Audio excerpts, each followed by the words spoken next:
कुछ लोग कहते हैं सीता जी रावण की बेटी थी, पर इसका कहीं प्रमाण नहीं मिलता।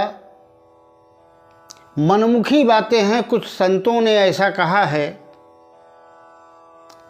कुछ लोग ऐसा कहते हैं।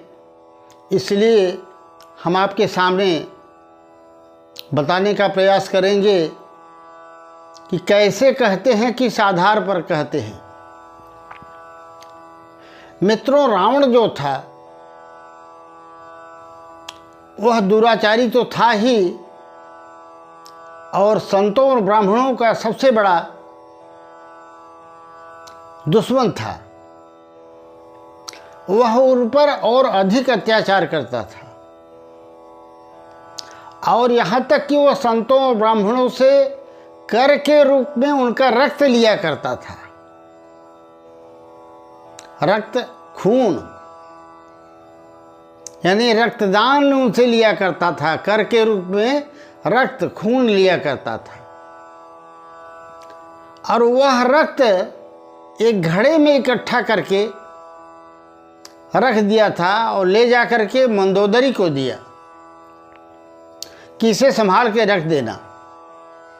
असल में बात यह थी कि रावण जो था वो मिथिला नगरी से बहुत जलता था, क्योंकि मिथिला नगरी जो है बिहार प्रांत में, जो नेपाल की सीमा से लगा हुआ बिहार है, वो लंका से भी अधिक वैभवशाली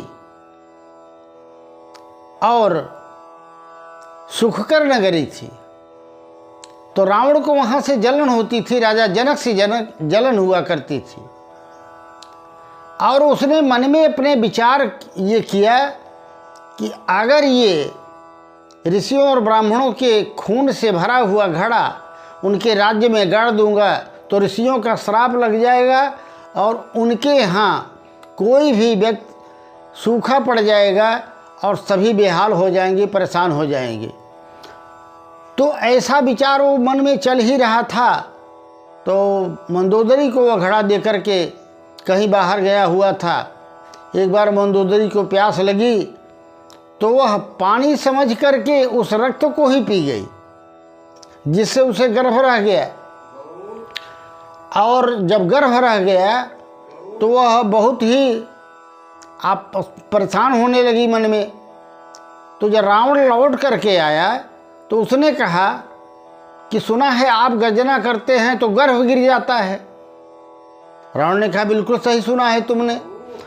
तो बोलो, मैं ये चाहता हूँ कि आप एक बार गर्जना करें, मैं सुनना चाहती हूँ। तब रावण जा कर के एक पर्वत पर खड़ा होकर के बड़े जोर से गर्जना किया, जिससे उसका मंदोदरी का गर्भ गिर गया।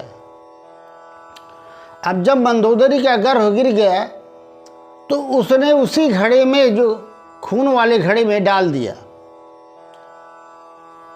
अब उसमें जो गर्भ था वो पलने लगा। रावण उस घड़े को ले जाकर मिथिला नगरी में गाड़ दिया। राजा जनक को उधर स्वप्न आया, उनके राज्य में सूखा पड़ गया था, तो वो सोने का हल चला रहे थे, जिसमें से एक घड़े में से सीता जी का प्राकट्य हुआ। राजा जनक उन्हें अपने घर लाए और उसका पालन पोषण करने लगे। तो एक तरह से मंदोदरी के गर्भ से उस घड़ी में पली हुई सीता के नाते वह रावण की पुत्री हुई, ऐसा लोगों का मानना है।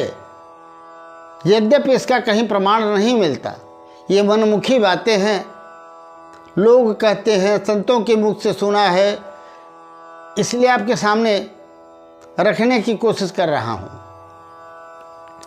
मित्रों, एक बात प्रमाण में आप ये भी देख लीजिए कि जब धनुष यज्ञ हो रहा था उस समय रावण भी आया था धनुष यज्ञ में भाग लेने के लिए, लेकिन उसने धनुष को छुआ भी नहीं था।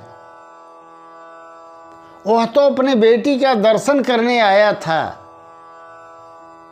और जब राम जी ने धनुष को तोड़ करके विवाह किया तो कहते हैं कि रावण ने